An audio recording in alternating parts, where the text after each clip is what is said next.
这是为了他们种的啦。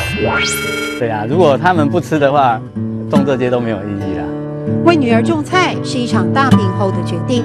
35岁罹患大肠癌第2期，罗文祥历经辛苦化疗，历经和骨肉分离的恐惧。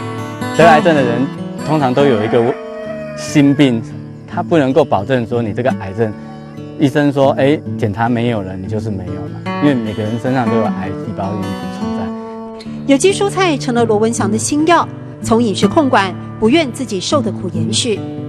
像那个小的3天不便便都有可能，那我们就很担心。有时候他不喝，我们就灌他喝，没关系，慢慢找。我的菜呀！糟糕啦，还是爸爸用抱抱的好了。小女儿蔬菜野草傻傻分不清楚，因为爸爸种菜没农药化肥，也没除草剂，野草总与蔬菜抢地。20-30种蔬菜在温室有机种植，南部科技大厂是主要客户，提供员工团膳，还有癌症病友会来观摩。有时候电话打过去，那头就说这个人已经不在了，那就会很难过，很沮丧怎么才没多久而已他也是这么努力在做，为什么没有多给他一点时间这样子？不知道自己还有多少时间。罗文祥说，只想尽量做，贡献所学。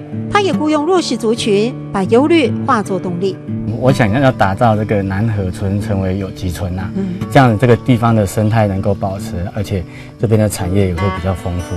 亚黑奶的梦想这是海陆腔，这是我的梦想。亚黑奶的梦想，抢地球大标，请继续加油。抗癌重生的有机农夫，努力是为自己，为下一代，也希望通过分享，它可以改变更多人的想法。亚黑奶的梦想，抢地球大标。也係捱嘅夢想，唱繼續打拼。